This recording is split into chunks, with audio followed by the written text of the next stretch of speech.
तो आदाब, नमस्कार, गुड इवनिंग, सत श्री अकाल। एक बार फिर आप तमाम लोगों का स्वागत है क्राइम तक की कहानी के इस एपिसोड में। उम्मीद है पूरी फैमिली अच्छी होगी, अपना ख्याल रख रही होगी। आज बिहार में काफ़ी उथल पुथल आजकल कई स्टेट में ऐसा देखने को मिल रहा है। कई गठबंधन पार्टियां जो सरकार चला रही हैं, एक को छोड़कर दूसरे के पाले में, दूसरे को छोड़कर तीसरे के पाले में।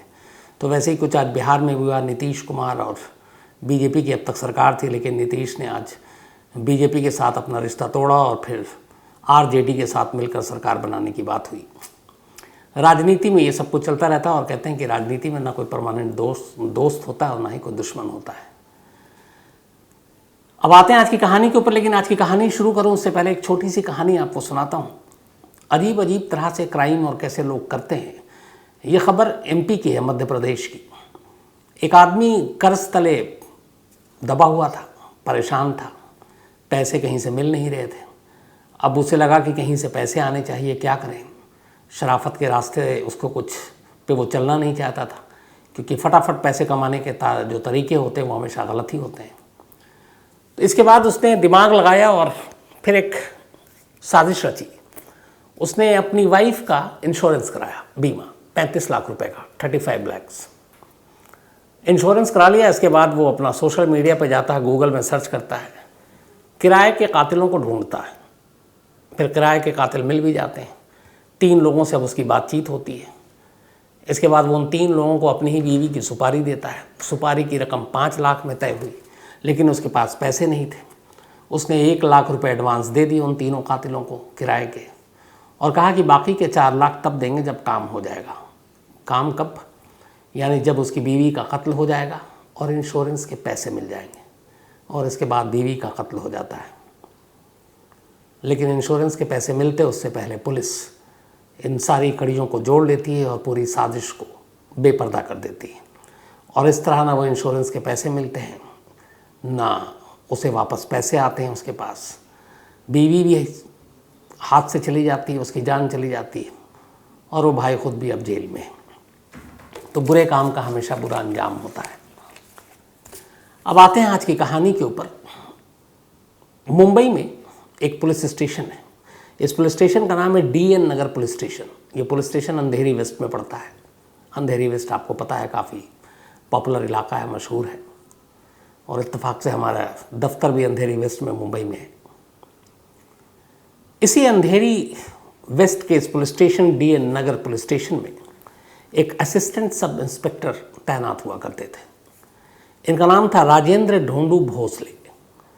तो राजेंद्र भोसले साहब इस DN नगर पुलिस स्टेशन में तैनात थे और करीब 2008 से लेकर 2015 तक, आखिरी के अपने करियर के 7 सालों, जब उस इस पुलिस स्टेशन में आए तो हर एक पुलिस वालों को बीट के हिसाब से काम भी दिया जाता है। कुछ पुलिस वालों की इन्वेस्टिगेशन में महारत होती है, कोई किसी और काम में, कोई कोर्ट के कानून और या कोर्ट में पेशी, इन तमाम चीज़ों में। राजेंद्र भोसले की काबिलियत ये थी कि वो गुमशुदा बच्चों की तलाश के माहिर थे। जो किडनैप हो जाए या फिर बच्चे गायब हो जाए, तो उन्होंने इतने सारे केस सॉल्व किए थे कि उन्हें इसके बारे में बड़ी बारीक जानकारियाँ थी। और इसीलिए उनके सीनियर अफसरों ने कहा कि एक काम करो, असिस्टेंट सब इंस्पेक्टर भोसले को DN नगर पुलिस स्टेशन में जो भी गुमशुदगी के केस आए वही दे दो। अब भोसले साहब ने अपनी एक टीम बनाई और इस टीम के साथ वो किडनैप हुए हुए बच्चे जो अगवा कर लिए जाते हैं या जो गुम हो जाते हैं, लापता हो जाते हैं, ऐसे बच्चों के केसेस को हैंडल करने लगे। अपने करियर के आखिरी 7 सालों में इस पुलिस स्टेशन में आने के बाद उनके पास कुल 166 केसेस आए, जो गुमशुदगी के भी थे, मिसिंग या फिर किडनैपिंग के। और अपनी टीम के साथ मिलकर असिस्टेंट सब इंस्पेक्टर भोसले ने इनमें से 165 केसेस को सुलझा दिए। या तो उन बच्चों को बरामद कर लिया, उसकी सुराग लगा लिया, पता कर लिया, और वो बच्चे अपने अपने घरों को लौट आए।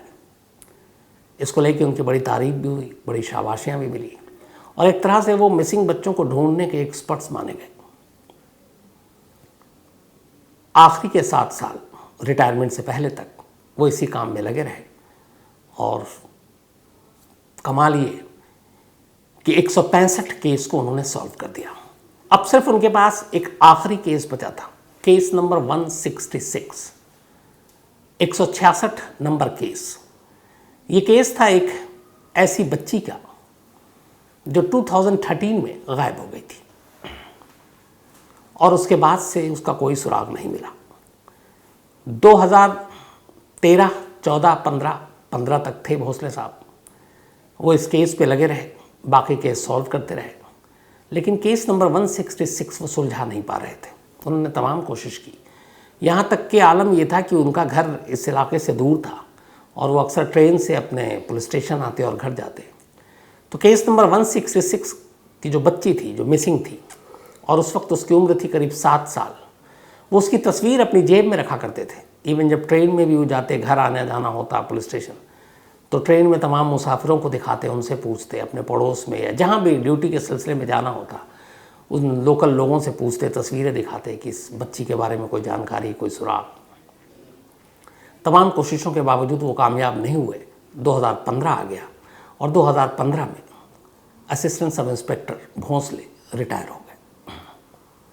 उनके दिल में बस एक ही ख्वाहिश थी, एक ही अफसोस था, और वो ये कि उन्होंने तमाम केस तो सुलझा लिए, केस नंबर 166 वो अनसुलझा छोड़कर जा रहे हैं, रिटायर हो रहे हैं। और यही वो चीज़ थी जिसने उन्हें एक तरह से रिटायरमेंट के बाद भी एक अफसर बनाए रखा। उन्होंने कहा कि बेशक मैं पुलिस की सेवा से रिटायर हो गया हूँ, लेकिन एक इंसान के तौर पर मैं उस बच्ची को ढूंढने की कोशिश करूँगा ताकि उसके घर वालों तक उस बच्ची को पहुँचा सकूँ।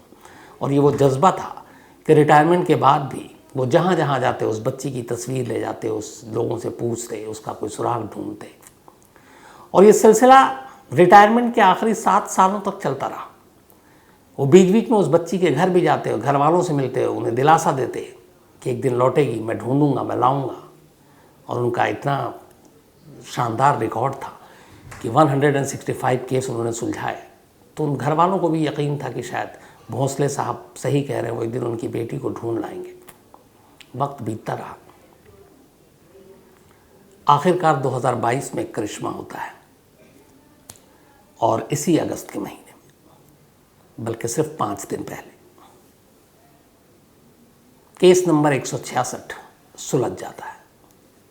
वो बच्ची अपने घर को लौट आती है, लेकिन उसके साथ आती है एक ऐसी कहानी जिसे आप सुनेंगे तो आप यकीन मानिए कहेंगे कि शायद ऐसी कहानी आपने नहीं सुनी होगी।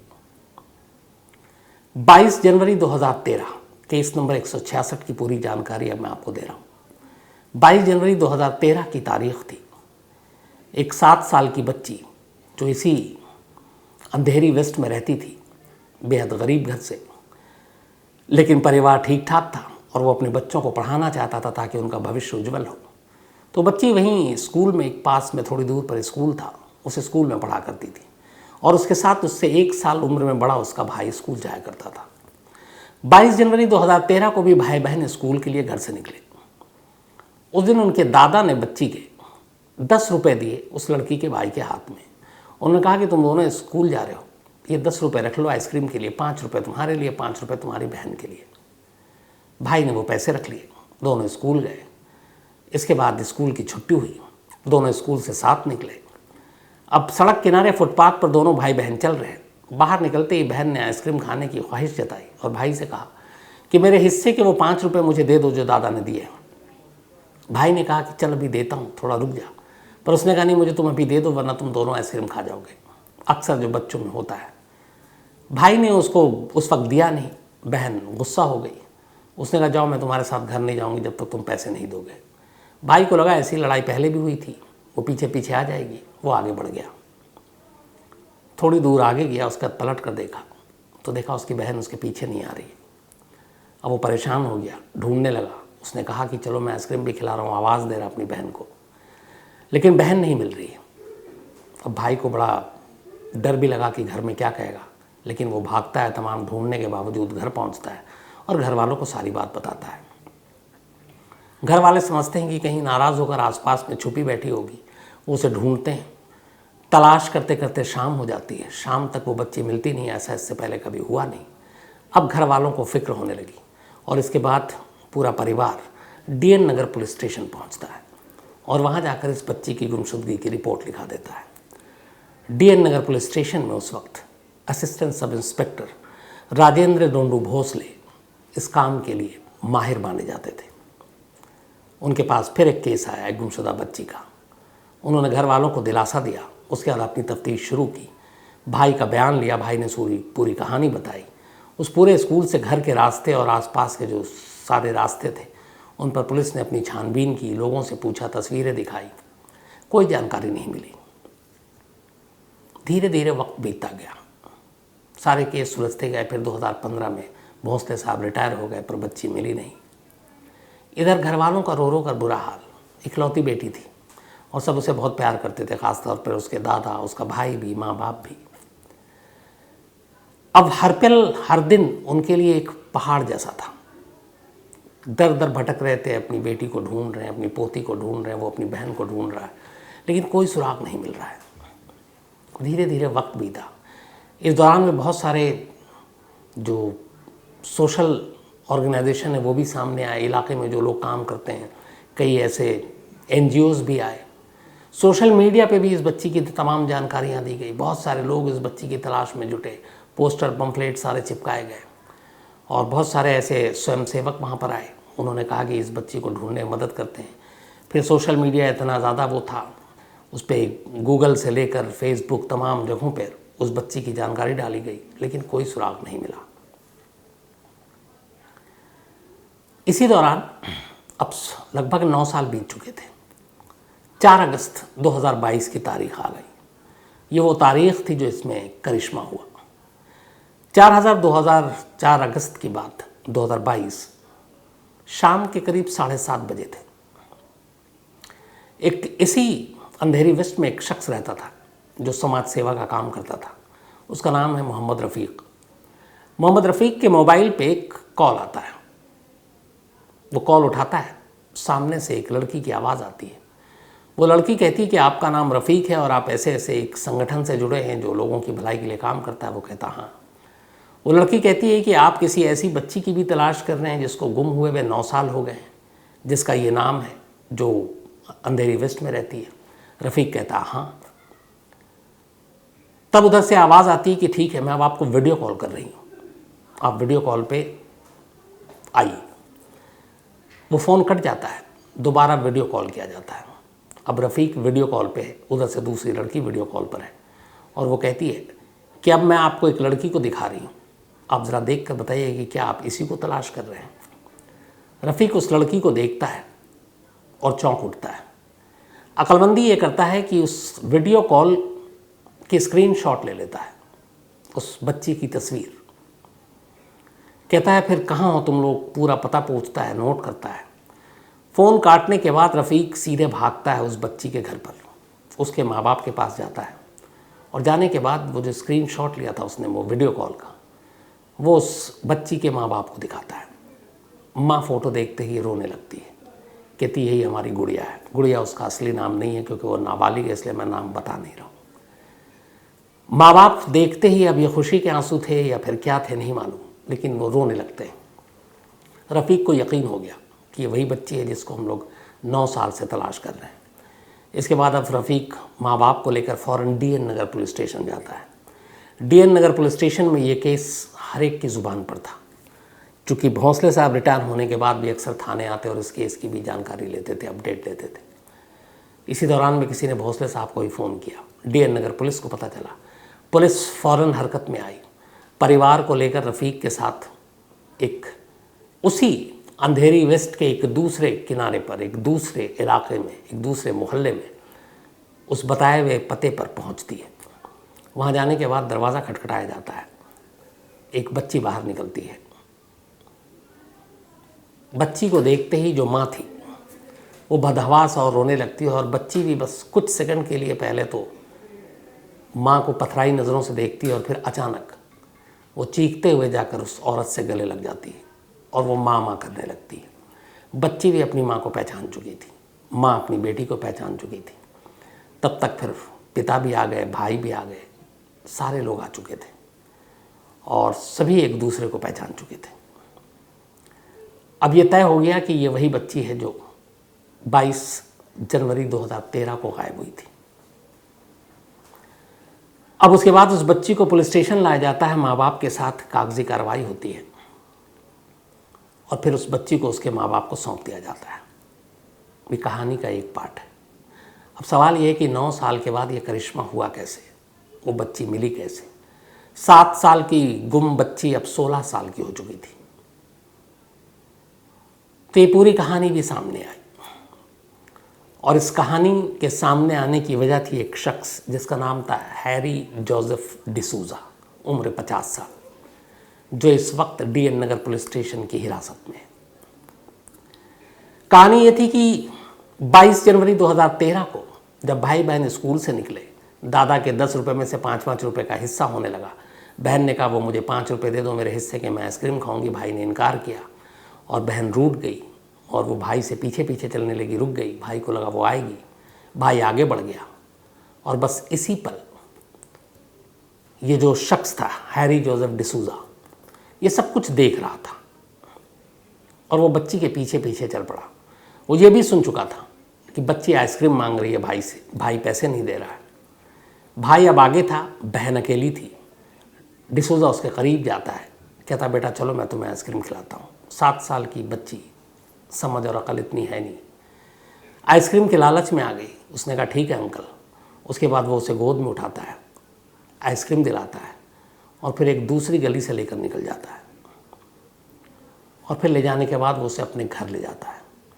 उसी अंधेरी वेस्ट में जिस इलाके में इस बच्ची का घर था, उस घर से इसके घर की दूरी मुश्किल से 500 मीटर की, सिर्फ 500 मीटर। अब वो उस बच्ची को अपने घर ले जाता है।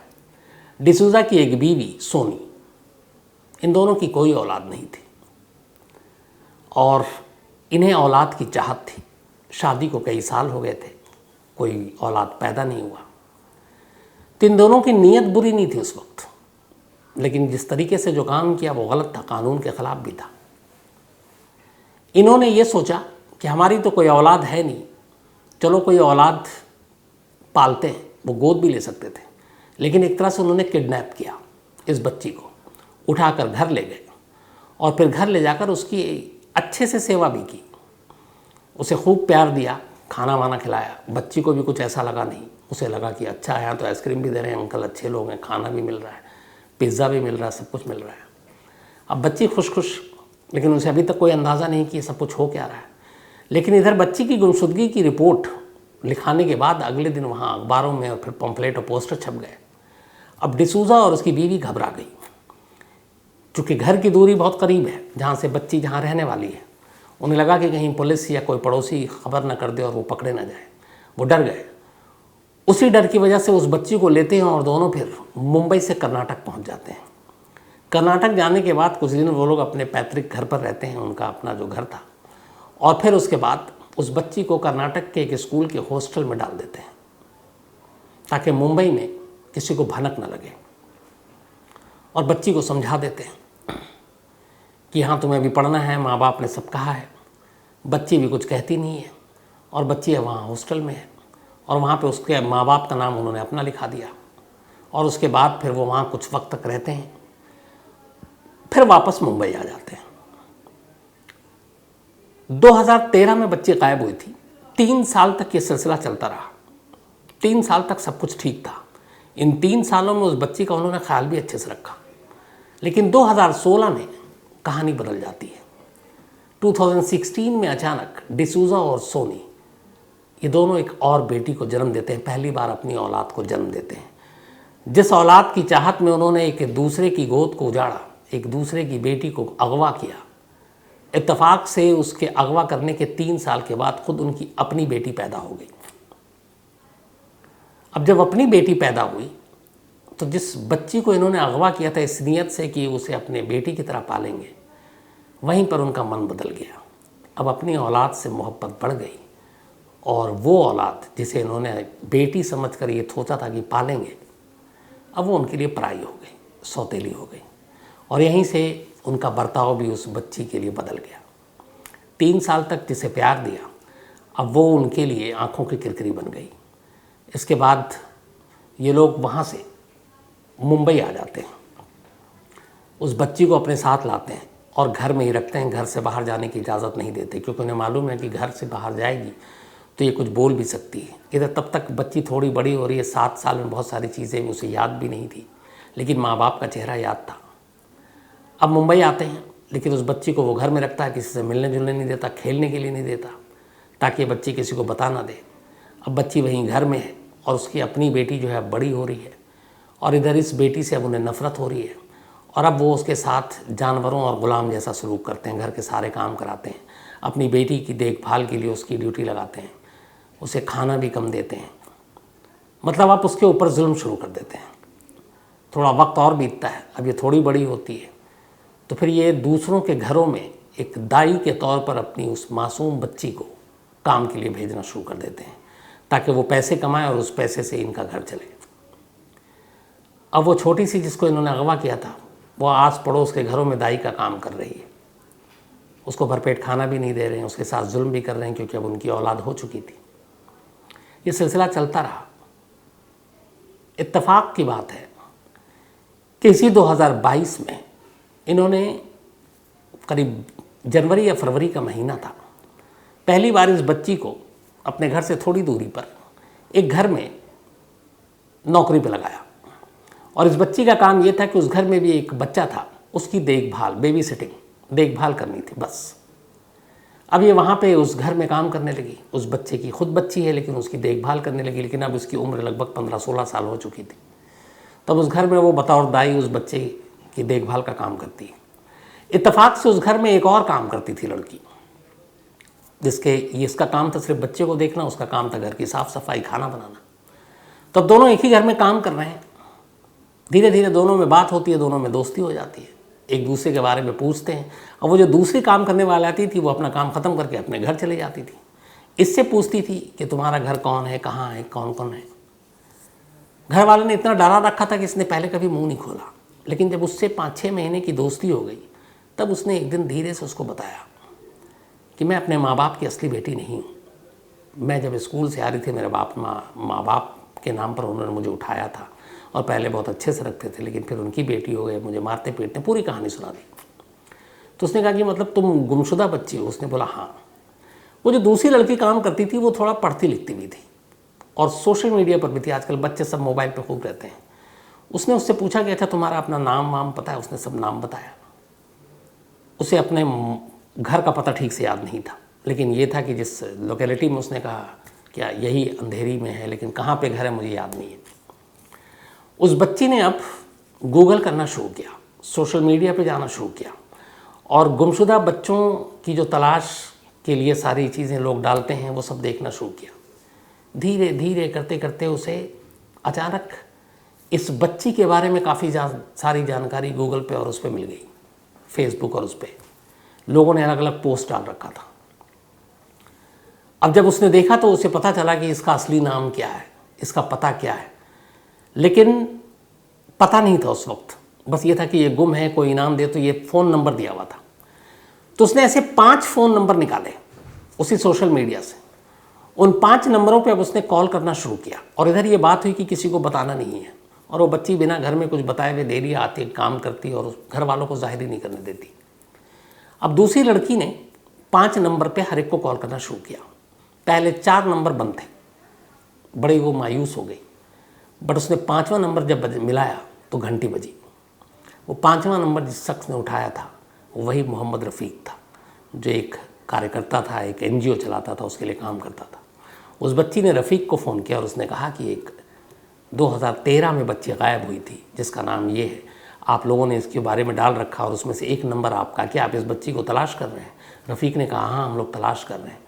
तब उसने कहा कि 1 मिनट मैं वीडियो कॉल करती हूँ, आपको चेहरा दिखाती हूँ, आप पहचान कर बताइए, क्योंकि उस वक्त की तस्वीर एक 7 साल की बच्ची की थी। अब वो इस वक्त एक 16 साल हो चुकी थे, उसके 9 साल बीत चुके थे।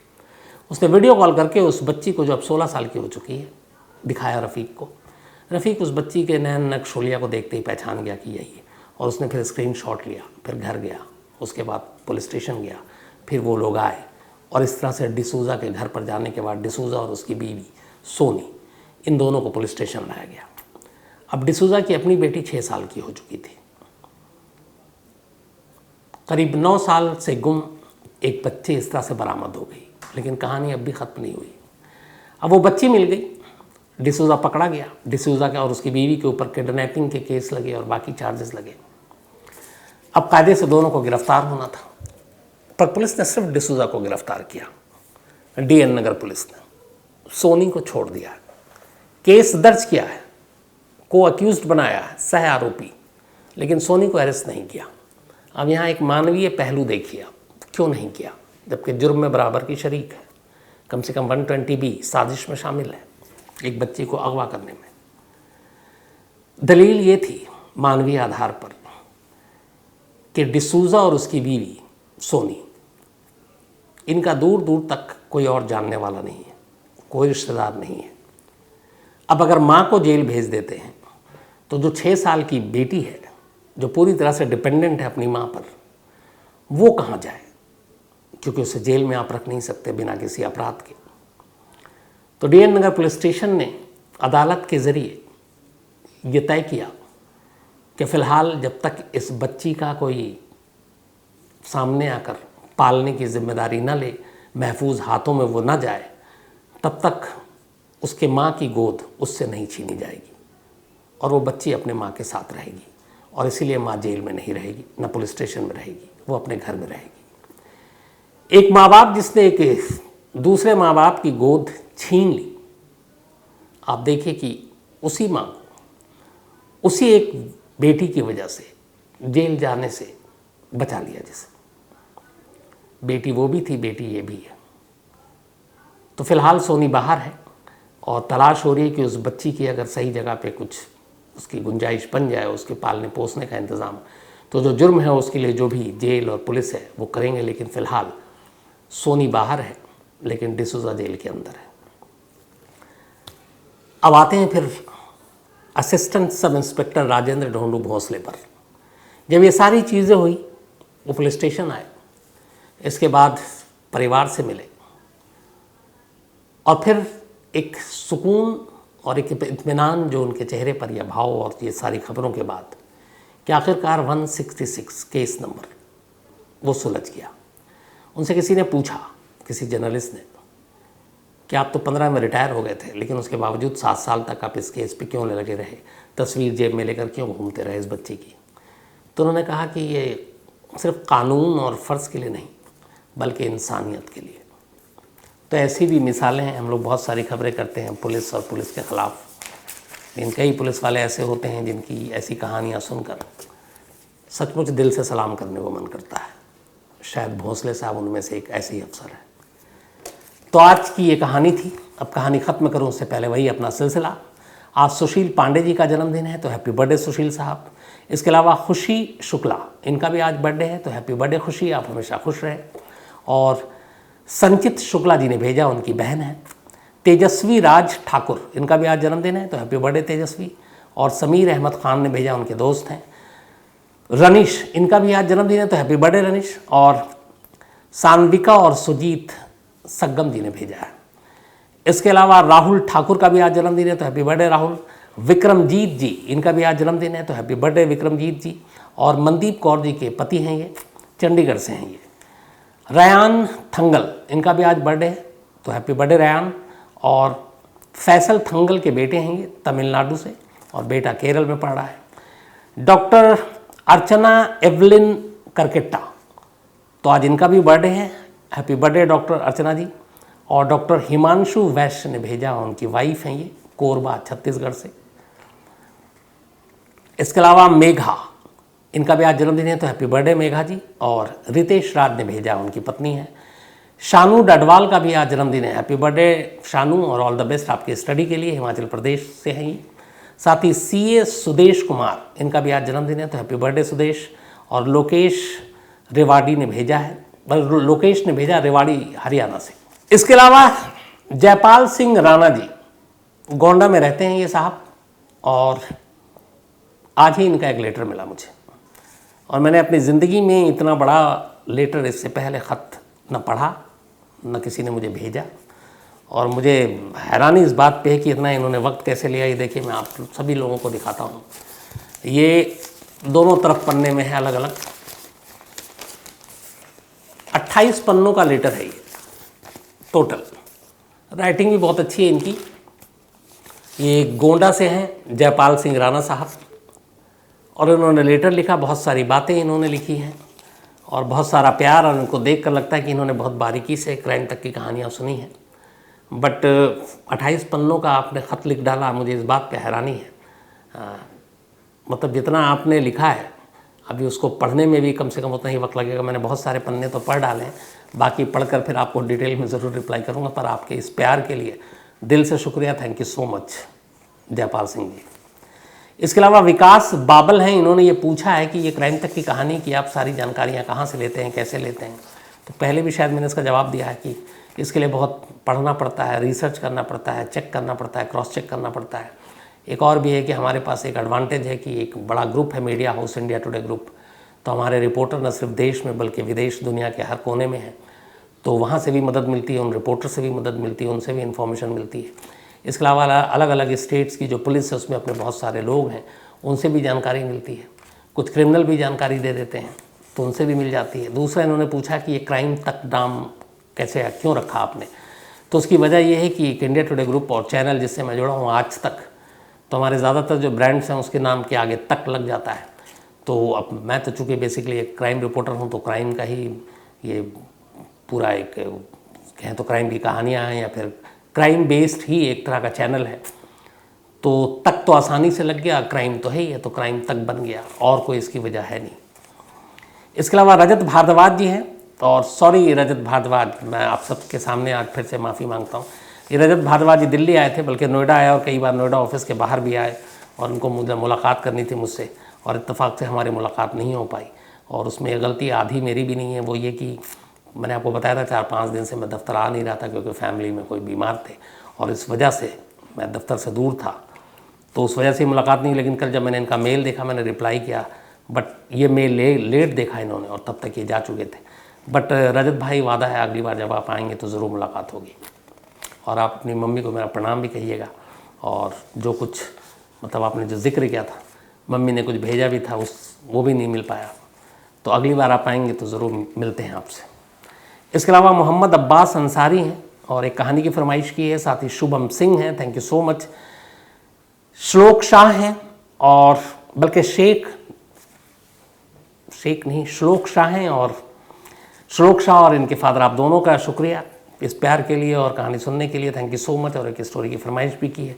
इसके अलावा आशा जी हैं चंडीगढ़ से, thank you so much Asha ji, आपका भी। शेख वसीम, शेख अमीन और इनके बेटे Sheikh Abu Zain, thank you so much आपका।